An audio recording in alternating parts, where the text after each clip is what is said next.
मेरी बड़ी ध्यान कर। बिस्मिल्लाहिर्रहमानिर्रहीम। अस्सलाम वालेकुम स्टूडेंट्स। बच्चों लास्ट हम लोगों ने हमारा चैप्टर 8 बिजनेस का चैप्टर 8 ह्यूमन रिसोर्स मैनेजमेंट में याद है कल आप लोगों को जॉब मिल गई थी।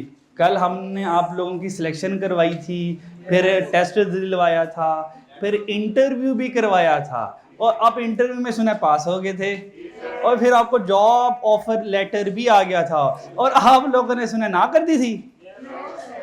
अच्छा, आपने कहा होगा अभी तो हम सीए कंटिन्यू है हमारा, जरा सीए कंप्लीट हो जाएगी, चलो फिर अब तक करेंगे दोबारा। ठीक है जी, तो कल जॉब मिल गई थी जी। चलो जी, अब इंशाल्लाह चलो उससे ऑनवर्ड चलते हैं हम। ठीक है जी। अच्छा, ट्रेनिंग एंड डेवलपमेंट बच्चों, क्या जी? Training and development. बच्चों देखिए, जब आप लोगों की ऑर्गेनाइजेशन में अब जितने भी मर्जी आपके पास एक्सपीरियंस हो, अब जिस ऑर्गेनाइजेशन में जॉब के लिए जाएंगे बच्चों, उस ऑर्गेनाइजेशन के कल्चर को तो नहीं जानते ना, उस ऑर्गेनाइजेशन में काम करने के तरीके को नहीं जानते, उसके इन्वायरमेंट को आप नहीं जानते, तो बच्चों क्या होगी? ट्रेनिंग होगी। बच्चों क्या होगी जी? ट्रेनिंग होगी। ठीक है, दो तरह की ट्रेनिंग इंशाल्लाह हम आगे पढ़ेंगे, एक होती है ऑन द जॉब ट्रेनिंग और एक होता है of the job training. Normally on the job training तो हर एक को मिलती है। ऑन द जॉब ट्रेनिंग ये होता है कि भाई अगर कोई नया एम्प्लॉई आपकी ऑर्गेनाइजेशन में आया है तो उसके पूरे कैंपस का, पूरी ऑर्गेनाइजेशन का विजिट करवाते हैं। ये डिपार्टमेंट है, इस डिपार्टमेंट में ये होगा, आपका ये डिपार्टमेंट है, लोगों से तारुफ करवाएंगे। ठीक है, काम कैसे होगा, किस तरह से होगा, ये ऑन द जॉब ट्रेनिंग होती है। इंशाल्लाह अभी हम डिस्कस करेंगे इसके बारे में। ट्रेनिंग तो शुरू में होगी। ट्रेनिंग तो क्या होगी बच्चों? शुरू में होगी। बच्चों डेवलपमेंट तो फॉर एवर होती रहती है, डेवलपमेंट तो फॉर एवर होती रहती है। इंसान हर बार कुछ नया से नया सीखता रहता है। जिस तरह आपको पता है टेक्नोलॉजी इतनी रैपिडली चेंज हो रही है, टेक्नोलॉजी बहुत ज़्यादा फास्टली चेंज हो रही है। आज कुछ हो रहा है, साल 2 साल बाद कुछ और होगा। तो हमें अपने नॉलेज को बच्चों क्या करना होता है? अपडेट करना होता है। और नॉलेज अपडेट कैसे होगा जी? डेवलपमेंट से। डन जी, क्लियर। अब ये ट्रेनिंग एंड डेवलपमेंट में हम क्या करेंगे? सबसे पहले ट्रेनिंग क्या है? कहते हैं training is a process in which individual ought something specific. हम क्या करेंगे? उसको काम के बारे में क्या करेंगे? ट्रेन करेंगे। डन जी। डेवलपमेंट क्या है? Is a process of learning through experience and performing work that augments and employees skill set and prepare him her for growth. कहता है डेवलपमेंट से क्या होगी? उसकी ग्रोथ होगी। ट्रेनिंग से क्या होगा? उसको काम का पता चलेगा, काम करने का सलीका आएगा, उसकी इससे ग्रोथ नहीं होगी। जो काम पहले चल रहा होगा वो वैसे ही कर रहा होगा। लेकिन बच्चों डेवलपमेंट क्या करेगा? उसको वर्कर से सुपरवाइजर तक लेके जाएगा, सुपरवाइजर से असिस्टेंट मैनेजर तक लेके जाएगा, असिस्टेंट मैनेजर से मैनेजर तक लेके जाएगा। तो जब भी आप ऑर्गेनाइजेशन में जाएंगे बच्चों, आपने इसके ऊपर फोकस करना, आपकी डेवलपमेंट क्या है, आपको नया क्या आता है। हमेशा हमेशा आपने एक सीकर की तरह चलना है। हमेशा लर्निंग प्रोसेस को आपने सीखते रहना है। उससे क्या होगा? आपके लिए अपॉर्चुनिटीज के मौके बढ़ जाएंगे। अगर आप वो सारे कर जो एक काम सारे कर रहे हैं, आप भी वही सिर्फ काम कर रहे हैं, तो भाई आप में डिफरेंशिएशन नहीं हो पाएगी। आपने एक्स्ट्रा क्या हासिल किया, आपकी एक्स्ट्रा क्या एफर्ट है बच्चों, वो अगर ऑर्गेनाइजेशन को नजर आएगी तो ही आपकी ग्रोथ होगी। डन जी। तो कभी भी जब आपके इंशाल्लाह आर्टिकल्स भी होंगे ना, ये आर्टिकल्स में स्पेशली बच्चों के लिए आर्टिकल्स में जाएंगे, बच्चे कहते हैं कि यार हमने ना 3.5 साल का वक्त गुजारना है, 3.5 साल का वक्त गुजर जाएगा, हमारे आर्टिकल्स की शिप की जो एक ड्यूरेशन है वो कंप्लीट हो जाएगी, उसके बाद इंशाल्लाह हम फाइनल की तरफ चल जाएंगे। देखो, अगर आर्टिकल शिप में बच्चों आपने प्रैक्टिकली कुछ नहीं सीखा तो सीए की डिग्री के होते हुए आपको बिल्कुल वैल्यू मिलेगी। लेकिन सोचो, आप चार्टर्ड अकाउंटेंट बन गए हैं, आपको काम नहीं करना आता, कल को पता चले यार चार्टर्ड अकाउंटेंट गलतियां कर रहा है, तो लोग ट्रस्ट किसके ऊपर करेंगे? इसलिए फर्म में आप लोगों ने सीखने के ऊपर बहुत फोकस करना। आपने ये नहीं सोचना यार सारा काम मैं ही कर रहा हूँ, हाँ आपके ये भी दे दो, वो वाला भी काम मुझे दे दो, वो वाला काम भी मुझे दे दो, मैं सारे काम कर लूंगा। मुझे यहाँ से मैक्सिमम चीज़ें सीख के जाना है, और फिर जब मैं यहाँ से मैक्सिमम चीज़ें सीख कर इंडस्ट्री में जाऊँगा तो सर फिर आपका शुमार जन्नात में से होगा। यार ऑडिट का मसला है भाई। इस लड़के से पूछो जरा, इस लड़के से पूछो जरा, क्या कमाल के इसको स्टैंडर्ड पता है, क्या कमाल के इसको प्रोसीजर्स पता है। डन जी। अकाउंटिंग की प्रॉब्लम आ रही है, जरा इस लड़के से पूछो, इस लड़के से पूछो, क्या कमाल के इसके स्टैंडर्ड्स की ग्रिप है इसमें, वो सारी एक्यूरेट जवाब देगी। तो फिर क्या होगे? आप हाईलाइट, आप प्रोमिनेंट पर्सनैलिटी एक बन जाएंगे। बात समझ आ रही है? और सोचो अगर कुछ आपको आता ही नहीं है तो आप एक हिडन पर्सनैलिटी बन के रह जाएंगे। तो ग्रोथ कैसे होगी? डेवलपमेंट से। और डेवलपमेंट कैसे होगी? लर्निंग प्रोसेस से। तो जब आप प्रैक्टिकल फील्ड में जाएंगे तो सीखने से घबराना नहीं है, सीखने से घबराना नहीं है। डन जी, क्लियर? हाँ, अगर किसी ऐसे काम में लगा दिया है, उस काम में आपकी लर्निंग नहीं है, डेवलपमेंट नहीं है, ये तो कोई एक आम बंदा भी कर लेगा। तो उनसे रिक्वेस्ट कीजिए, सर देखें कल को हमने फील्ड में जाना है, जो बुक कीपिंग पर लगाया है, डाटा एंट्री कर रहा हूँ, ये डाटा एंट्री तो कोई भी कर लेगा। मतलब किसी मैट्रिक वाले बच्चे को भी बताओ कि यार तुमने ना यहाँ से देख के इधर लिखना है, यहाँ से देख के ये तो कोई भी कर लेगा। इसमें मेरी लर्निंग क्या हो रही है?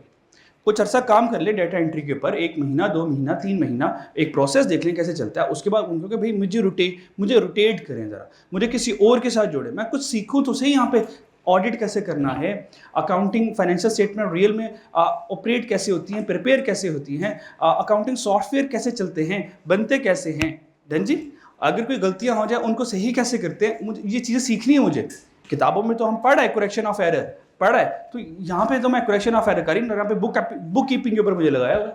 ठीक है, तो फिर आपने खुद हिम्मत करके आपने चीज़ों को सीखना है और उनको कहना है कि मुझे किसी लर्निंग प्रोसेस साथ लगा दो ताकि मुझे थोड़ा फ़ायदा भी तो हो ना, मैं ये भी कर लूँगा वो भी कर लूँगा।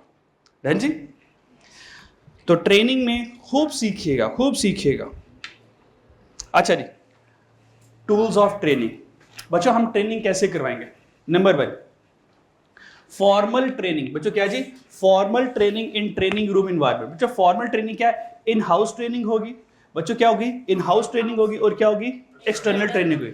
बच्चों इन हाउस ट्रेनिंग क्या है? इन हाउस ट्रेनिंग का मतलब यह है कि भाई अगर एक नया एम्प्लॉय आया है, मैंने उसको सीनियर के साथ अटैच कर दिया, सीनियर ने क्या किया? हफ्ता लगा के अपने जूनियर को क्या कर दिया? काम सिखा दिया। बच्चों ये क्या हो गया? In house training.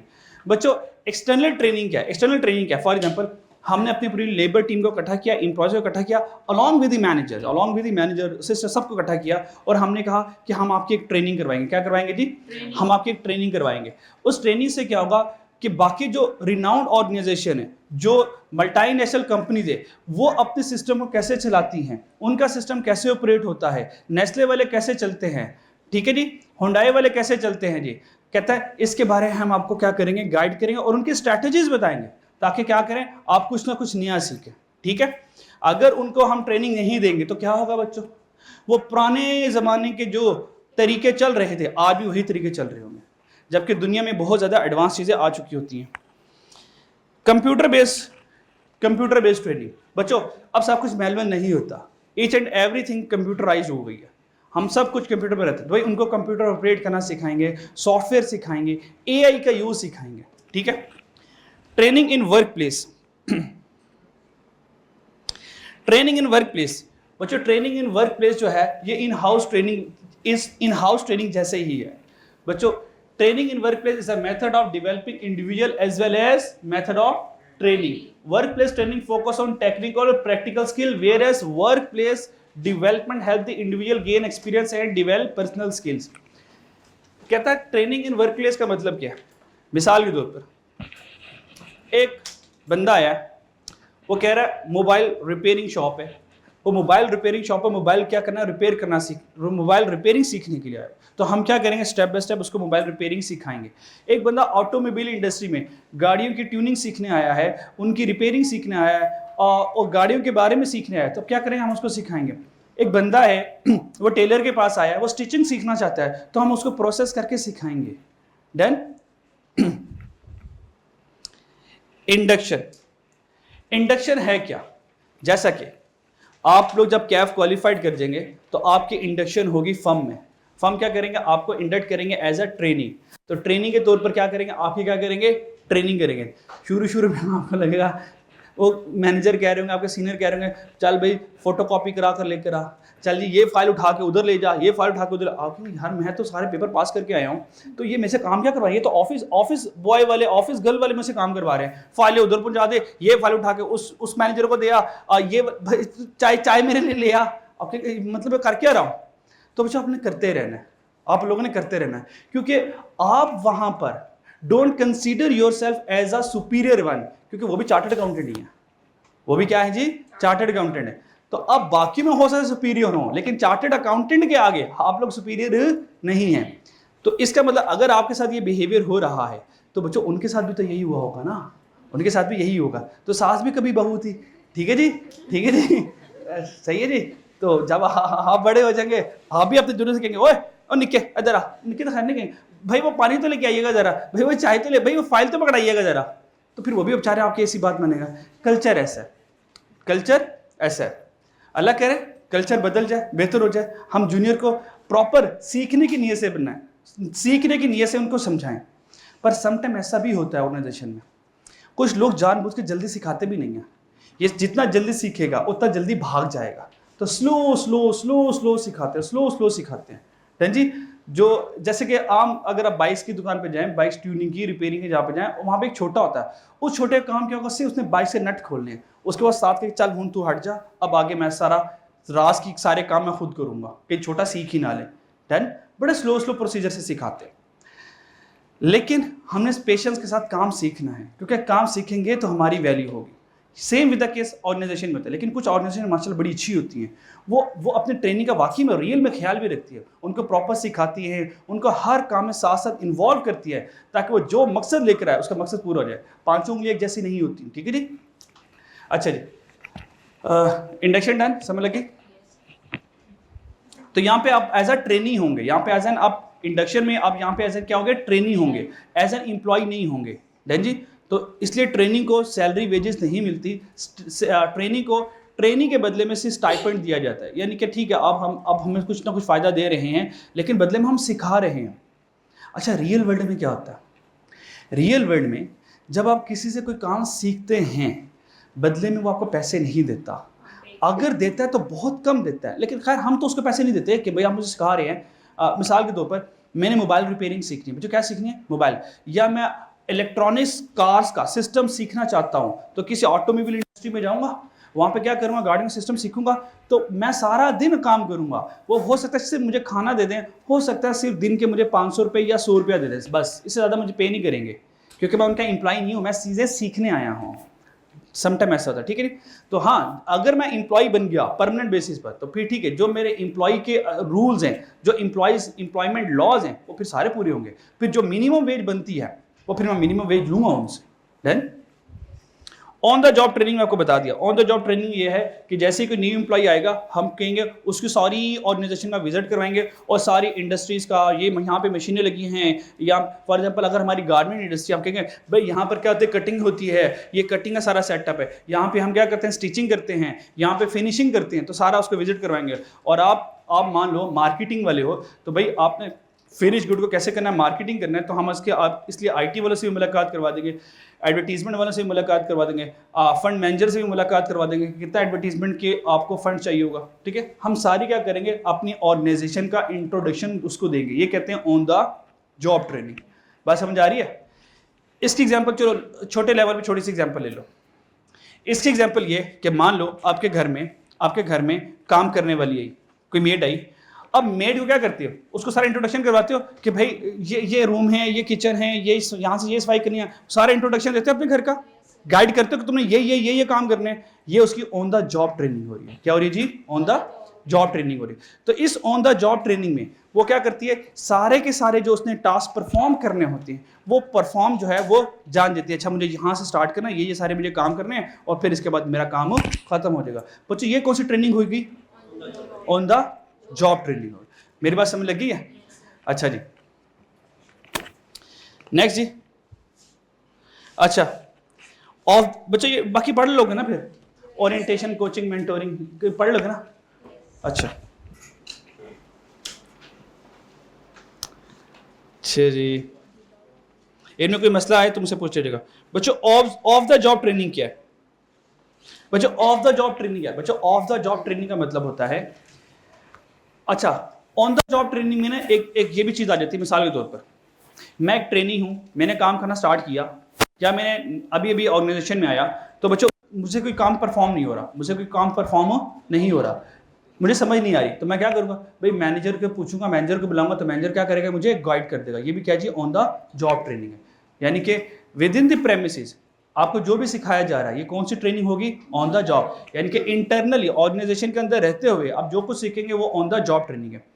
Of the job training में बच्चों आपके सेशंस होंगे। आपके क्या होंगे? सेशन। हम कहेंगे भाई CPD का सेशन है, कंटिन्यू प्रोफेशनल डेवलपमेंट हम सेशन करेंगे, या फ्लैटिस होटल में, पीसी होटल में भी एक सेमिनार हो रहा है, वहाँ पे मैनेजमेंट की स्किल सिखाई जाएगी, वहाँ पे ह्यूमन रिसोर्स मैनेजमेंट सिखाई जाएगी, ठीक है। हम सारे एम्प्लॉयज़ ने क्या करना है, वो सेमिनार अटेंड करना है, वो सेशन अटेंड करना है। बात समझ आ रही है? वो कॉन्फ्रेंस हो रही है, वहाँ पर हम कॉन्फ्रेंस अटेंड करने जाएंगे, वहाँ पर हम कुछ नेशनल कॉन्फ्रेंस हो रही है या पर्टिकुलर जगह पे कोई कॉन्फ्रेंस हो रही है, एम्प्लॉय से रिलेटेड, ह्यूमन रिसोर्स से रिलेटेड, बिजनेस से रिलेटेड, हम क्या करेंगे, उनको वहाँ पर लेके जाएंगे, तो वहाँ से कुछ ना कुछ तो सीखेंगे ना। ये कौन सी ट्रेनिंग होगी बच्चों? Of the job training. Classroom lecture and courses, हम क्या करेंगे, डिफरेंट प्रोफेशनल्स लोगों के कोर्सेज उनको क्या करेंगे, क्लास मतलब एक हमारा कॉन्फ्रेंस हॉल होगा, वहाँ पे वीडियो चला देंगे, देखेंगे जैसे कि टेड स्टॉक होती हैं। अब बिजनेस करने के लिए बहुत सारे प्रोफेशनल्स ऐसे होते हैं वो जो बिजनेस करने के तरीके बता रहे होते हैं और बिजनेस को मैनेज करने के तरीके बता रहे होते हैं, उनको कोई वीडियो दिखा देंगे, ठीक है। उनको कोई छोटी सी डॉक्यूमेंट्री दिखा देंगे, कोई seminar, simulation centre, game theory session, case study, team building meets, programme instruction, जिससे उनकी क्या हो जाए, ट्रेनिंग हो जाए। डन जी? कोई मसला इनमें? जी किसके बारे में? अच्छा, वर्क शेडोइंग का मतलब ये होता है, अप्रेंटिसशिप और वर्क शेडोइंग का मतलब क्या होता है बच्चों? वर्क शेडोइंग का मतलब ये होता है, और अप्रेंटिसशिप और वर्क शेडोइंग ये दोनों तकरीबन एक जैसे ही हैं, ठीक है। अच्छा, वर्क शेडोइंग का मतलब ये होता है कि अक्सर आप लोगों ने छोटे लेवल पर ये ज़्यादा इसकी प्रैक्टिकल एप्लीकेशन है। अगर हम एक बात करें, बाइक रिपेयरिंग शॉप है, वहाँ पे क्या होता है, एक छोटा होता है, क्या होता है जी? छोटा होता है। वो छोटा सारे काम करता है अपने उस्ताद के अंडर। ऐसे जी, उस्ताद के अंडर क्या रहता है, मतलब वो कहता है भाई, उसे घर वाले कहते हैं उस्ताद साल वास्ते तेरे कोल है। अब साल के लिए वो जो छोटा होगा अपने उस्ताद के शेडो में क्या करेगा, काम सीखेगा। इसको कहते हैं वर्क शेडोइंग। डन? अप्रेंटिसशिप भी यही है कि हम परमानेंट एक बंदे के साथ अटैच हो जाते हैं और साल 2-3 साल तक उसके साथ रहकर हम प्रॉपर एक काम सीखते हैं। ये अप्रेंटिसशिप होती है। बस समझ लगी? जैसा कि आपका वर्क शेडोइंग क्या होगा जी, जब आप आर्टिकल्स करेंगे तो आप एक फर्म के शेडो में सारा काम सीखेंगे। डन जी? चलें आगे। कोचिंग मेंटोरिंग तो पता ही है, जॉब इंस्ट्रक्शन मैनुअल। आगे चलें।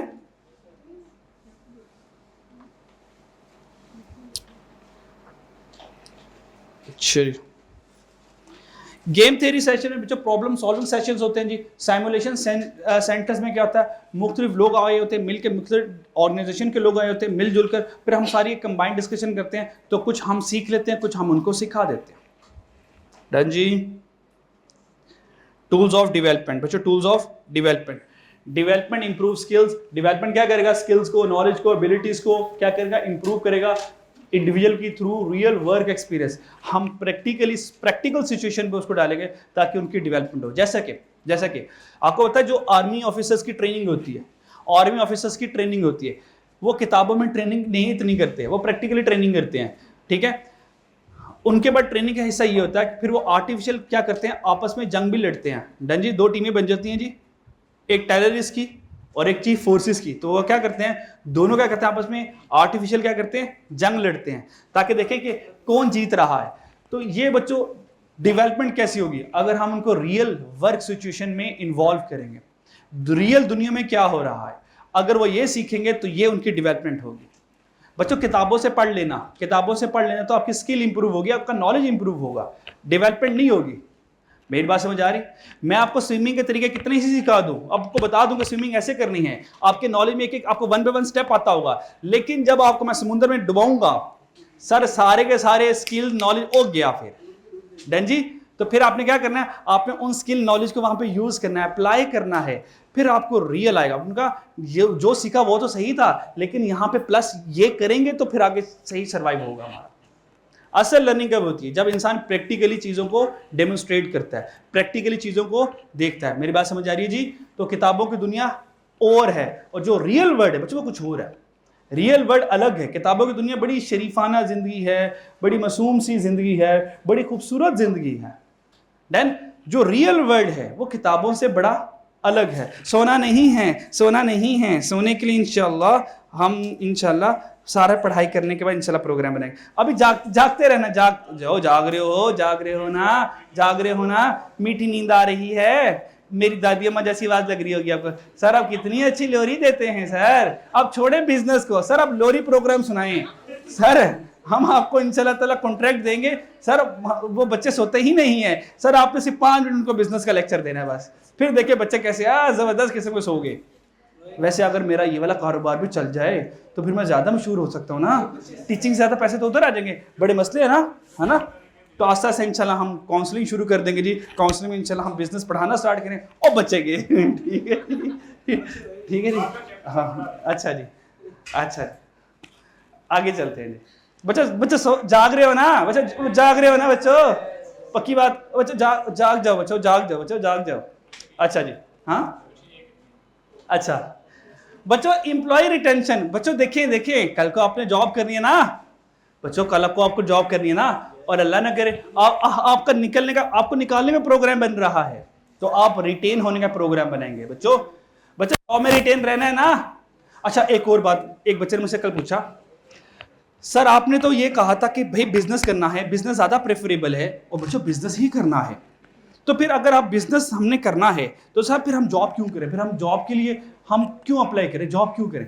बच्चों एक बात याद रखिएगा, जिंदगी गुजारने का ना असूल होता है, क्या ये पॉसिबल है अब पहली सीढ़ी पर पांव रखे बगैर आखिरी सीढ़ी पर चले जाएं, अड्डे से सुपरमैन, हाँ सुपरमैन के घराने या स्पाइडरमैन से घराने से ताल्लुक हो तो फिर तो पॉसिबल है ना बच्चों, नहीं ना पॉसिबल, प्रैक्टिकली है भाई, प्रैक्टिकली पॉसिबल है ये भाई, पॉसिबल नहीं है ना बच्चों। First step, second, third, fourth, then the last step, ऐसे ही होगा बच्चों। अच्छा बच्चों इसमें 2 सिनेरियो, तो लिफ्ट से जाएगा, ओके तो लिफ्ट से चले जा सर हमारी जिंदगी में सीढ़ी नहीं है, हम लिफ्ट से जाएंगे। अच्छा जी, अच्छा बच्चों इसमें 2 प्रिंसिपल्स हैं। नंबर 1, अगर तो हमारा खानदान में कोई बिजनेस चल रहा है, मेरा कोई फैमिली बिजनेस है बच्चों वो विदाउट एजुकेशन भी मैं चला सकता हूँ, क्योंकि पता है बिजनेस चलना कैसे है, बिजनेस में करना कैसे है। बात समझ आ रही है। बहुत सारी बिजनेस की टर्म्स ऐसी हैं जो हमें पता है, लेकिन जो बिजनेस करने वाले वो इससे आगे की सोच के चल रहे होते हैं, क्योंकि उन्होंने मार्केट की मार खाई होती है, उन्होंने रियल प्रैक्टिकल एक्सपीरियंस हासिल किया होता है, उनका एक्सपोजर हमारी किताबों से ज्यादा होता है आगे। लेकिन वो जो लोग होते हैं जो नॉलेज के बगैर, किताबों के बगैर बिजनेस कर लेते हैं बच्चों, उनकी सोच लिमिटेड होती है, वो चेंज को एक्सेप्ट नहीं करते। वो कहते हैं नहीं, जिस पुराने तरीके से हम काम कर रहे हैं हम उसमें क्या रहेंगे जी, हम खुश रहेंगे, हम वही करेंगे। लेकिन आपके पास क्योंकि किताबें पढ़ी थी, नॉलेज होता है, आपके पास पूरी दुनिया में क्या हो रहा है आपको पता है कि दुनिया में ट्रेंड चेंज हो रहा है, एडवर्टीजमेंट चेंज हो रही है, पैकेजिंग चेंज हो रही है, प्रोडक्ट की नेचर रैपिडली, प्रोडक्ट का एक लाइफ साइकिल होता है। आज हमारे प्रोडक्ट लाइफ साइकिल तो हमारे पास नहीं है, लेकिन आपको बताऊंगा, आपको पता है जो भी आप बिजनेस करोगे ये फॉरएवर नहीं रहेगा, ये टेम्पररी तौर पर कुछ सालों के लिए रहेगा। आपके पास आज जो प्रोडक्ट होगी 4, 5, 6 साल बाद वो प्रोडक्ट खत्म हो जाएगी, लोग उसको नहीं खरीदेंगे। प्रोडक्ट की जिंदगी होती है, प्रोडक्ट की 5 स्टेजेस होती है बच्चों। कौन सी? एक होती है डेवलपमेंट वाली बच्चों, क्या होती है डेवलपमेंट, जिसमें प्रोडक्ट को क्या करूंगा, ये हमारे कोर्स का हिस्सा नहीं, इसे नॉलेज के लिए बता रहा हूं। डेवलपमेंट में क्या करूंगा, प्रोडक्ट को डेवलप करूंगा।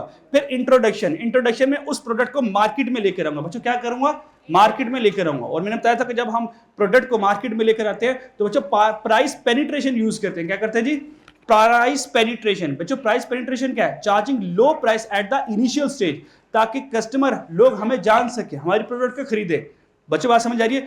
फिर ये दूसरी स्टेज होगी, पहली स्टेज डेवलपमेंट, दूसरी स्टेज इंट्रोडक्शन। वो जो तीसरी स्टेज हमारी प्रोडक्ट की होती है, that is the growth, that is the growth. इस ग्रोथ इंट्रोडक्शन में हम कमाल के एडवर्टीजमेंट करते हैं ताकि लोग हमारी प्रोडक्ट को खरीदें और प्राइसेस भी कम रखते हैं। जब हमारा ग्रोथ वाला साइकिल चल रहा होता है बच्चों, हम आहिस्ता आहिस्ता प्राइसेस बढ़ाना शुरू कर देते हैं। बच्चों क्या करते हैं, हम आहिस्ता आहिस्ता प्राइसेस बढ़ाना शुरू करते हैं। और जब हमारा ग्रोथ वाला फेज कंप्लीट होता है बच्चों, हम उस ग्रोथ वाले फेज में बच्चों हम ब्रांड बनना शुरू हो जाते हैं। हम क्या बनना शुरू होते हैं, ब्रांड बनना शुरू होते हैं। सबसे ज्यादा रेवेन्यू हमें उस ग्रोथ वाले फेज में आता है। फिर हमारी प्रोडक्ट की आती है मेच्योरिटी। बच्चों क्या आती है, मेच्योरिटी। बच्चों मेच्योरिटी में हमारी सेल, ये मेच्योरिटी कौन सा फेज हो गया, चौथा।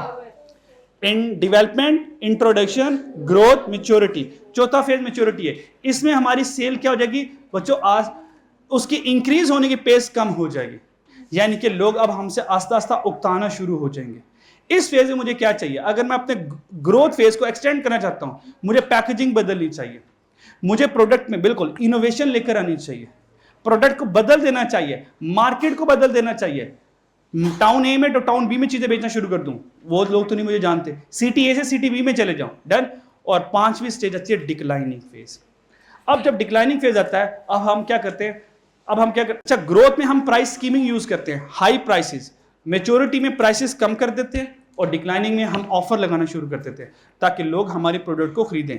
और उसके बाद डिक्लाइनिंग फेज के बाद वो प्रोडक्ट खत्म हो जाती है, अब हमें उस प्रोडक्ट को छोड़कर एक और नई प्रोडक्ट के ऊपर काम करना है। अब दोबारा से लोगों को क्या करेंगे, उस नई प्रोडक्ट के ऊपर लेकर आएंगे।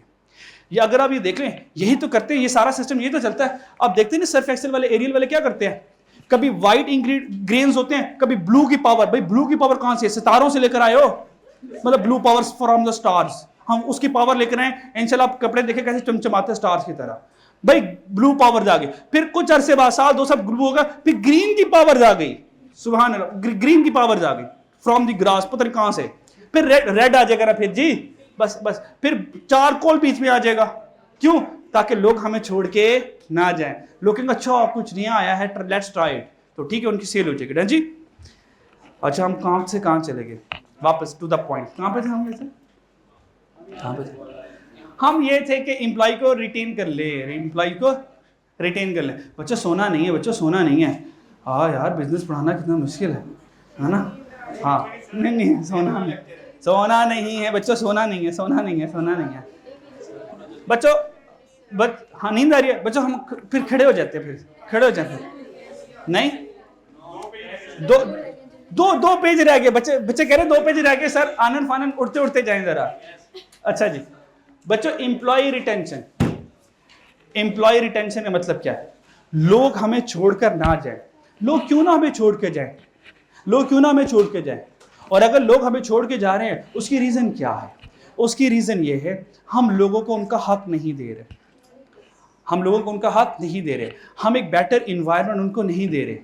हमारा बहुत टॉक्सिक इन्वायरमेंट है, बहुत ज्यादा पॉलिटिक्स है, काम अलग पॉलिटिक्स अलग। बंदा काम के ऊपर तवज्जो दे या पॉलिटिक्स को संभालने के ऊपर दिमाग को खर्च करे। दिमाग नहीं इस्तेमाल होना है ना, तो बेहतर ये काम के ऊपर दिमाग खर्च कर लेंगे तो ऑर्गेनाइजेशन का फायदा होगा। पॉलिटिक्स के ऊपर दिमाग खर्च करेंगे तो दिमाग सिर्फ खराब होगा। बात समझ आ रही है जी? ठीक है जी। इंपॉर्टेंस ऑफ एम्प्लॉय रिटेंशन, कहता है failing to retain employee is costly after investment in recruitment selection development. कहता है अगर आपके एम्प्लॉय आपको छोड़ के जा रहे हैं तो नया एम्प्लॉय को हायर करने में बच्चों दोबारा से सारा प्रोसेस आपको रिवाइज करना पड़ेगा।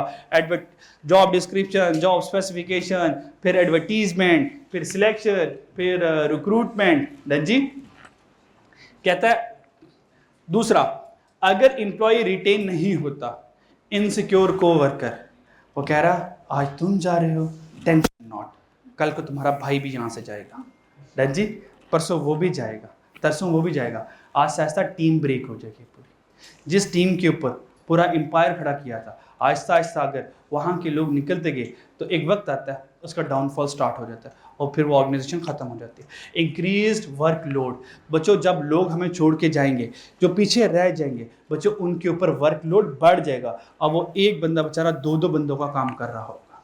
डन, समझ आ रही है ना।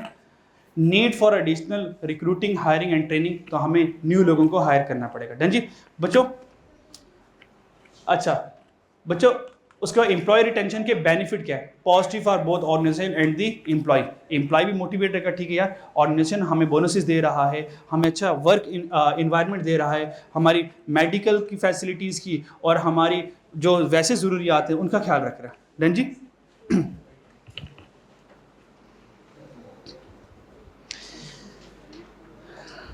बिजनेस में एक बिजनेस में ना एक टर्म यूज, एम्प्लॉयमेंट, एम्प्लॉय और एम्प्लॉयर के रिलेशन है बच्चों। एम्प्लॉय और एम्प्लॉयर के रिलेशन में बच्चों एक टर्म यूज होती है, वो टर्म यूज ये है, वो टर्म यूज ये एम्प्लॉयर, जब ना बिजनेसमैन की भी ना ट्रेनिंग होती है, इनको भी ट्रेनिंग की जरूरत होती है। अगर बिजनेसमैन की, एम्प्लॉयर की ट्रेनिंग ना हो बच्चों, इनको पता ही नहीं चलना कि एम्प्लॉयज को कैसे साथ लेकर चलना है, कैसे साथ लेकर चलना है। तो इनकी ट्रेनिंग बड़ी जरूरी है और इनको चाहिए कि ट्रेनिंग ले। इसमें एक फ्रेज यूज होता है, अगर एम्प्लॉयर कौन? Owner of the business. अगर बिजनेस का मालिक एम्प्लॉय की फैमिली का ख्याल रखे, एम्प्लॉय के किचन का ख्याल रखे तो एम्प्लॉय दिलो जान से उसकी पूरी ऑर्गेनाइजेशन का ख्याल रखता है। डन। किचन का ख्याल रखने का मतलब ये है, फ्रेज है वो ये नहीं है वो कहेगा employee where are you living, I come to your home, then check what essential goods available in your home। वो ये नहीं चेक करेगा, ये कहेगा भाई मैं आपकी फ्रिज ओपन करूंगा देखूंगा इसमें क्या है भाई किचन।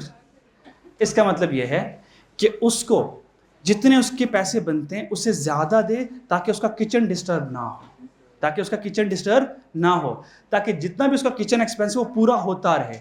अगर एम्प्लॉयर ये ख्याल रखेगा तो एम्प्लॉय दिलो जान से ऑर्गेनाइजेशन के लिए मेहनत करेगा, उसको बोनसेस देगा, उसको अप्रिशिएट करेगा, उसके काम पर उसको एक्स्ट्रा इंसेंटिव देगा, तो फिर एम्प्लॉय से मोटिवेट होगा। डन जी, क्लियर?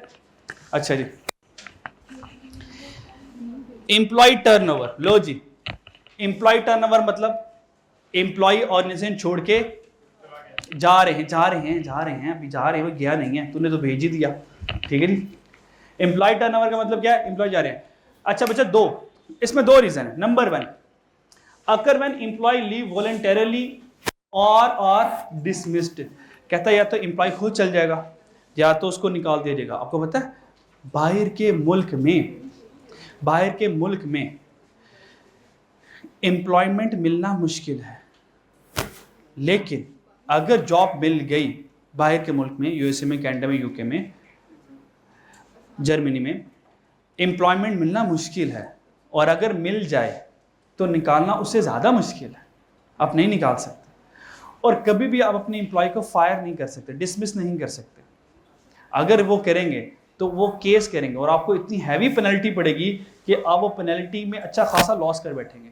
इसलिए बाहर वाले करते क्या हैं, जब भी किसी एम्प्लॉय को फायर करना होता है तो उसको क्या कहते हैं, डिसमिस नहीं करते, उसको अनफेयर डिसमिसल नहीं करते, उसको कहते हैं कि तू खुद रिजाइन कर कि मैं जाना चाहता हूँ, ताकि हम पर केस ना हो, हमें पेनल्टी ना पे करनी पड़े। उसको मजबूर करते हैं बेचारे को कि तू खुद रिजाइन दे, और अगर वो खुद उसको डिसमिस करेंगे तो उनके खिलाफ पेनल्टी पे करनी पड़ेगी। डन जी।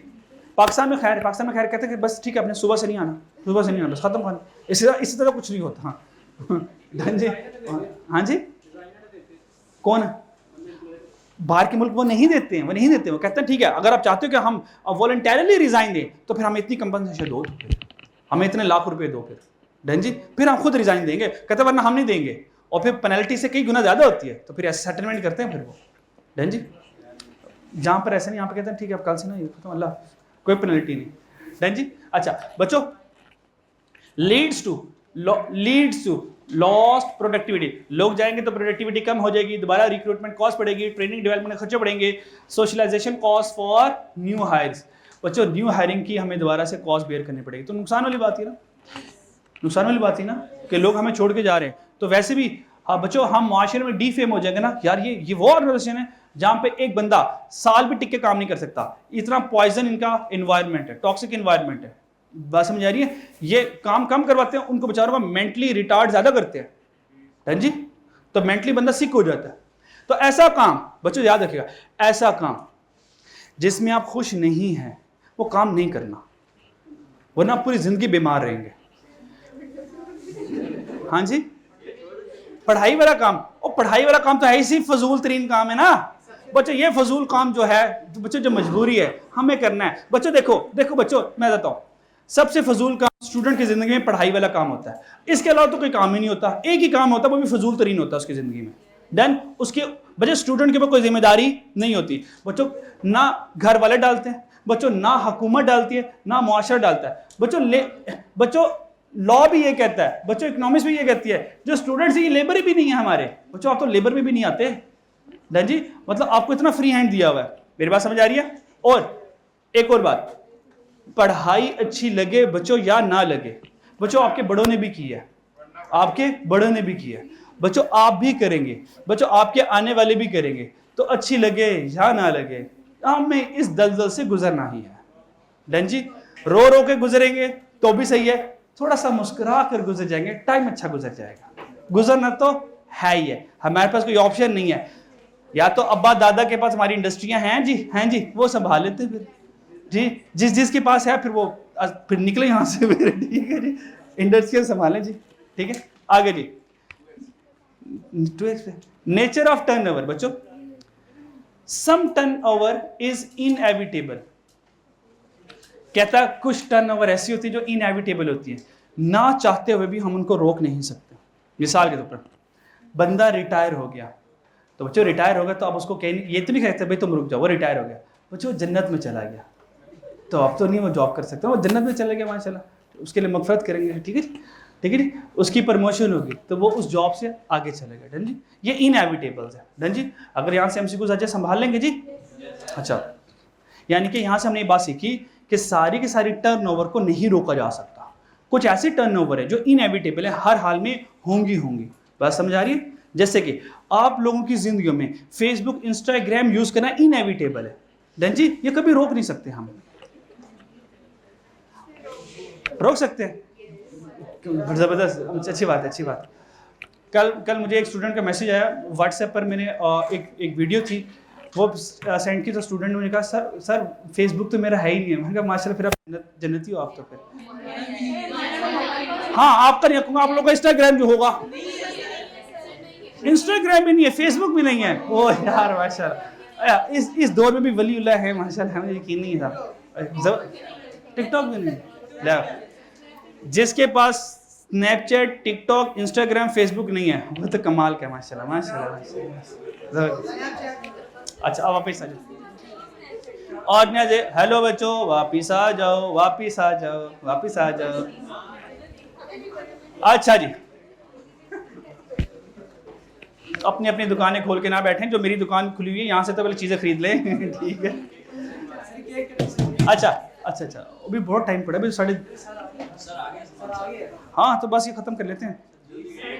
अच्छा जी भाई, organization aim to optimize turnover for smooth operation.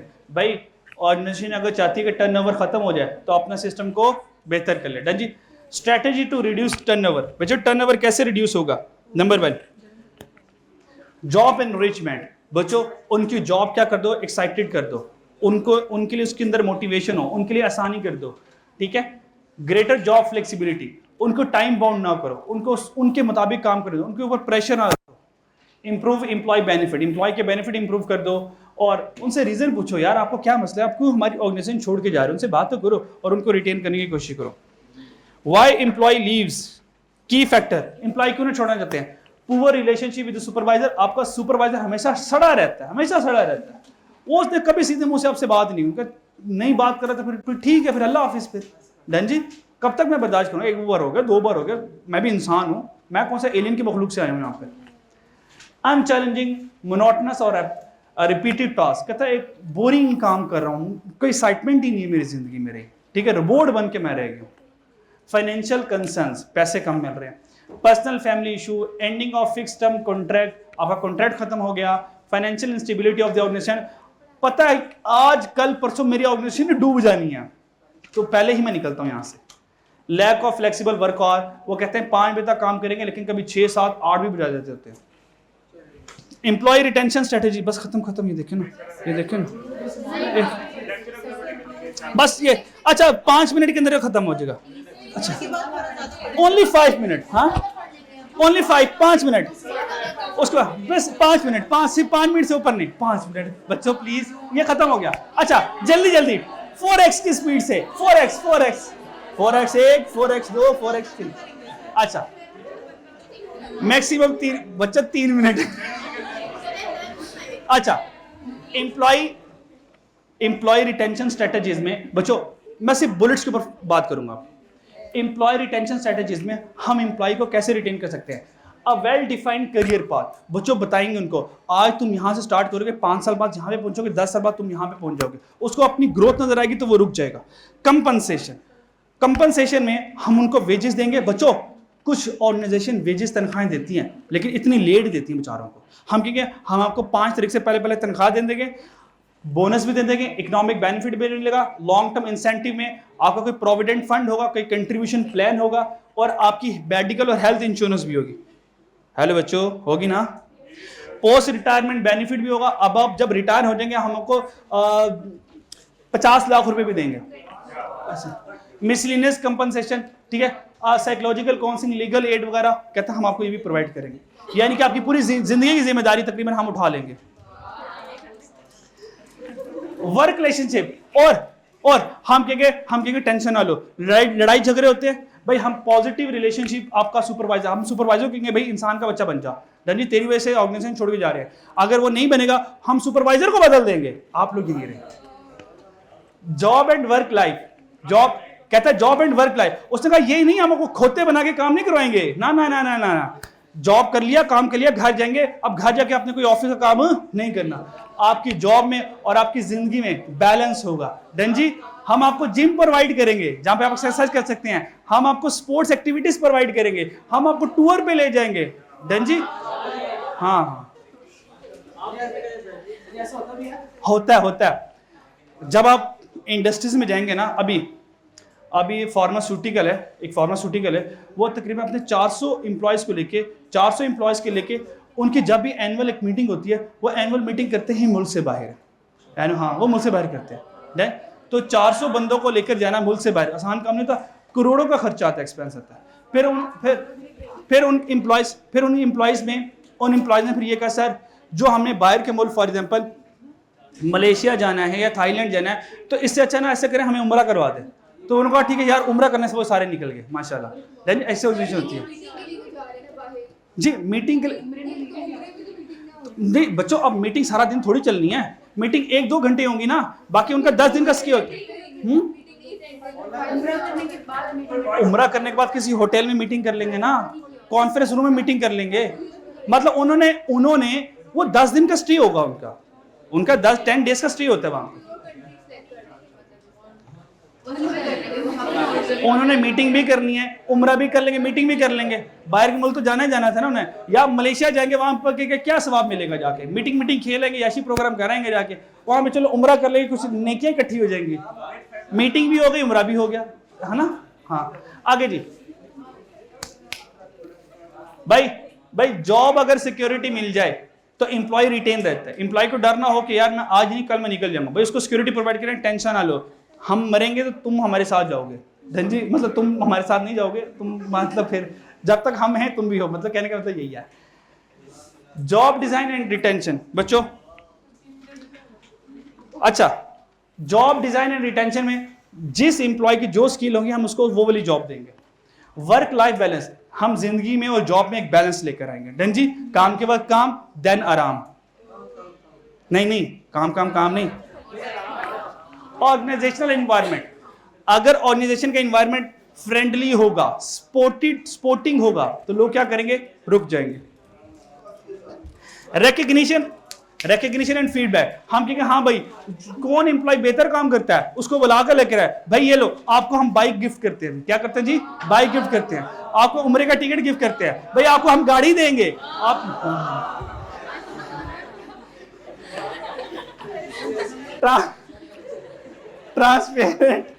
Transparent and fair review, भाई ऐसा नहीं होगा कि कोई खाला का पुत्र मेरा काम करे तो भाई मैं उसकी सारी अप्रिसिएशन करूंगा, भाई हम न्यूट्रल होंगे, हम ट्रांसपेरेंट और फेयर रिव्यू देंगे, जो मेहनत करेगा उसको रिकग्निशन मिलेगी, जो मेरे साथ रिश्तेदार है उसको रिश्तेदारी की बेस के ऊपर, फेवरेटिज्म के बेस के ऊपर हम क्या करेंगे, प्रमोट नहीं करेंगे, रिवॉर्ड नहीं देंगे, हम ट्रांसपेरेंट रहेंगे।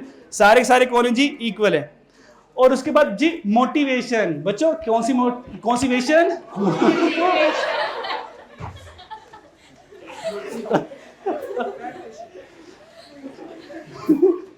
अच्छा बच्चा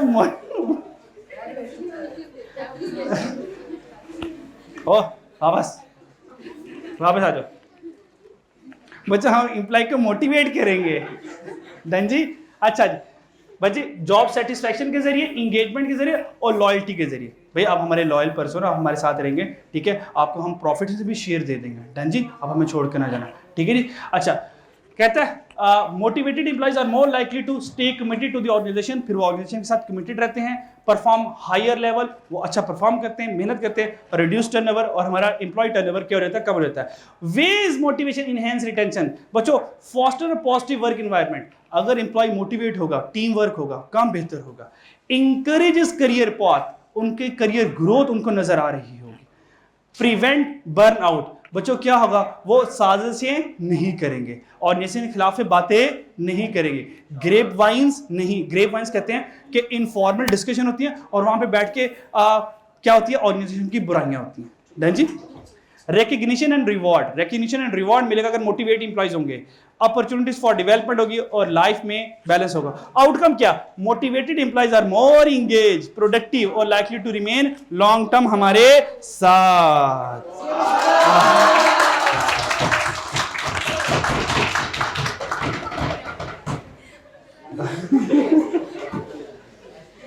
और इस तरह से हमने बिजनेस को कंप्लीट कर लिया।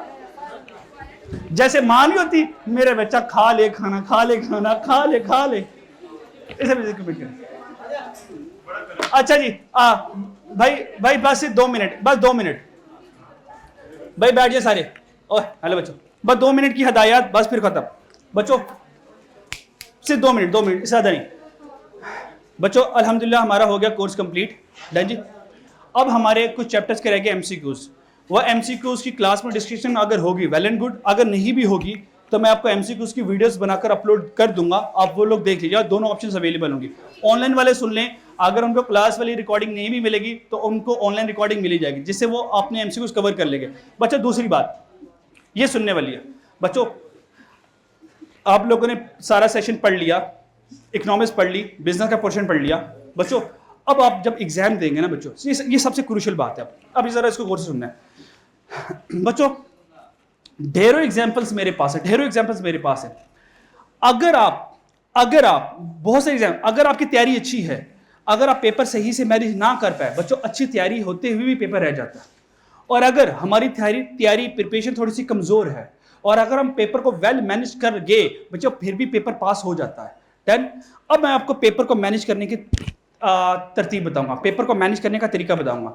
इस तरीके से बच्चों अगर आप चाहोगे आपका बीईआई का, क्यूएबी का और एफओए का तीनों पेपर तकरीबन 1 घंटे के अंदर अंदर पास हो जाएंगे या पासिंग के करीब होंगे। 1 घंटे के अंदर पेपर पास हो जाएगा बच्चों, 2 घंटे की जरूरत ही नहीं है। करना क्या, प्लीज इसको फॉलो करना है। इसको क्या करना है, फॉलो करना है। That help a lot in the exam. करना क्या बच्चों, don't go with the sequence कि मैं पहला सवाल हल करूंगा, दूसरा, तीसरा, चौथा, पांचवा, छठा, सातवां। नहीं बच्चों, ऐसा नहीं करना। हो सकता है शुरू में आपके हिस्से में मुश्किल सवाल आ जाए और मुश्किल सवाल लेंथी होंगे बच्चों, वो आपसे हो नहीं रहे होंगे और आप करने की कोशिश कर रहे होंगे बच्चों। इस चक्कर में आप क्या करेंगे, 15, 20, 25 मिनट जाया कर बैठोगे और 4 से 5 सवाल होंगे जिसके ऊपर भी ट्रस्ट नहीं होगा। अब आप क्या करेंगे, मोटिवेशन लूज करेंगे, फिर आपके काम पे टांगेंगे। क्या करेंगे जी, काम पे टांगेंगे। फिर आता हुआ भी भूलना शुरू हो जाएगा, मोरल डाउन हो जाएगा, पैनिक लेवल हाई हो जाएगा और फिर आप दिमाग मेंटली अंदर कहेंगे पेपर मेरा गया। और जब आपने ये सोच लिया, दिमाग कहेगा अब तो गया ही गया। डन जी, पेपर रह जाता है। बच्चों करना क्या, आपने ये जुमला मेरा प्लीज याद रखना है। एग्जाम में आसान करते जाएंगे, मुश्किल छोड़ते जाएंगे। ये 1 घंटे में काम करूंगा। भाई क्या करूंगा जी, आसान करते जाएंगे, मुश्किल बच्चे। फायदा क्या होगा बच्चों, देख तो लो। मिसाल के तौर पर हमारे पास क्यूएबी में और इकोनॉमिक्स में, बीईआई में बच्चों हमारे पास 25 एमसीक्यूज आएंगे बच्चों, 50 एमसीक्यूज आएंगे, 100 नंबर का मार्क्स होगा बच्चों। पहले देख तो लो आपको 50 एमसीक्यूज आए किस तरह के। हो सकता है शुरू वाले 10-12 इतने मुश्किल आ जाएं जो मेरा पौना घंटा 1 घंटा खा जाए और बाकी में उसके बाद आसान हो। तो अगर मैं 1 घंटे का 1 आवर का राउंड लगाऊंगा, आसान करते जाऊंगा, मुश्किल छोड़ते जाऊंगा बच्चों, अब 1 घंटे के अंदर बड़ी उम्मीद है अब 25 से ऊपर एमसीक्यू सही कर लोगे, क्योंकि बहुत आसान एमसीक्यूज भी आगे चल के पड़े होंगे, वो तब नजर आएंगे। पहले उनको देखो तो सही। पहले बात समझ आ रही है? तो 1 आवर का राउंड लगाऊंगा, आसान करते जाऊंगा, मुश्किल छोड़ते जाऊंगा। अगर आपकी किस्मत अच्छी हुई तो बच्चों 1 आवर में आप 25 एमसीक्यू से ऊपर गिर जाओगे और उनमें आपको कॉन्फिडेंस होगा यार ये तो सारे सही है। तो सोचो बच्चों, अगर 1 घंटे में 25 से ऊपर एमसीक्यूज मिल गए बच्चों, पेपर पास है आपका। 1 घंटे पेपर पास है बच्चों। उसके बाद क्या करें, 1 घंटे का पेपर पास कर लिया बच्चे, पॉकेट से एक चॉकलेट निकालें बच्चों, चॉकलेट खाएं और देखें आपके माशरे में क्या हो रहा है। फिक्रे नजर आ रही है, फिक्रे नजर आ रही है आपको देख रहे हो यार दुनिया में कितनी फिक्र चल रही है, दुनिया में कितनी फिक्र चल रही है। डन जी, और आप चॉकलेट खा लीजिएगा, आपको बता पेपर मेरा काबू है। डन जी, और चॉकलेट लेके जाइएगा हस्बे तौफीक, जितनी जेब इजाजत देती है। ठीक है जी, क्लियर। अच्छा, उसके बाद बच्चों प्लीज यार आगे टाइम कम है ना, फिर टाइम कम है ना, फिर बाप मरासी पुना इंशाल्लाह बाद में करेंगे ना। हाँ हाँ, वो पता है वो अंदर वाले जज्बात जाग जाते हैं। सर मैं भी हूँ, ठीक है जी। हाँ अच्छा जी, तो बच्चों क्या करेंगे, 1 आवर बच्चों प्लीज। फिर जो सेकंड वाला 1 आवर रह जाएगा ना, 1 आवर बच्चों, उसमें हम मुश्किल सवालों को करेंगे। बच्चों किसको करेंगे जी? बच्चों मुश्किल सवालों को करेंगे। बच्चों किसको करेंगे जी? लाल वाला किधर गया? अच्छा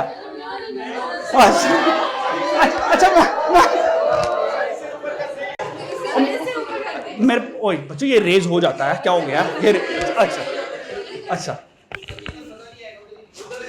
अच्छा ओहो यार मेरे पास तो अपना लैपटॉप है। अच्छा बच्चों सेकंड ओवर में बच्चों क्या जी? बच्चों सेकंड ओवर में आपके पास जो 1 घंटा बचेगा बच्चों, उस 1 आवर में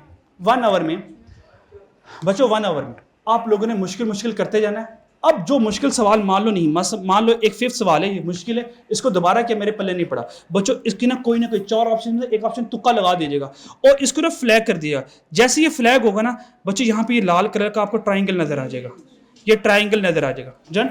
इसका मतलब है तुम नहीं आते थे तो तुम्हें तुक्का लगा दिया। अगर तो मेरा सिस्टम ऑफ हो गया, आपको पता है जैसे 2 घंटे गुजरेंगे ऑटोमेटिकली आपका पेपर ऑटो सबमिट होगा। आपने सबमिट नहीं भी किया होगा, जो ऑप्शन आपने मार्क की होंगी उसके साथ पेपर सबमिट ऑटो हो जाता है। कुछ बच्चे कहते हैं हमने पेपर सबमिट नहीं किया, कोई मसले वाली बात नहीं है। तो हमने इसको तुक्का लगा दिया और इसको फ्लैग कर दिया। फ्लैग का मतलब है अगर मेरे पास एंड में वक्त बच गया तुमसे दोबारा मुलाकात करूंगा, ठीक है। और अगर मुलाकात ना हो पाई तो ऑप्शन तो हमने मार्क किया होगा, ये ऐसे ही हमारा सबमिट हो जाएगा। मेरी बात समझ आ रही है? अच्छा एक और बात, ये आखिरी बात बच्चों, अगर आपको शुरू वाले सवाल मुश्किल आ गए और आपको लग रहा होगा कि आप हल्के आपकी ना दिल के धड़कनें बहुत फास्ट हो जाएंगी, पक्की बात है तेज हो जाएंगी, वो स्लो डाउन होगी आप जब पानी पिएंगे। आप पानी पिएंगे तो वाटर फ्लो होगा, आपकी जो हार्ट बीट होगा उसको वो नॉर्मल करेगा। अगर हार्ट बीट बहुत फास्ट होती रहेगी आप गे पैनिक में, फिर दिमाग हो जाएगा आपका। अगर आपको लगेगा आप पैनिक हो रहे हैं, आपकी हार्ट बीट फास्ट होगी और आपकी हल्की हल्की टांगें कांपना शुरू हो गई हैं बच्चों, ये होगा बच्चों, ये होना है। हर एक के साथ नहीं होगा लेकिन कुछ बच्चों के साथ ये होने वाला है।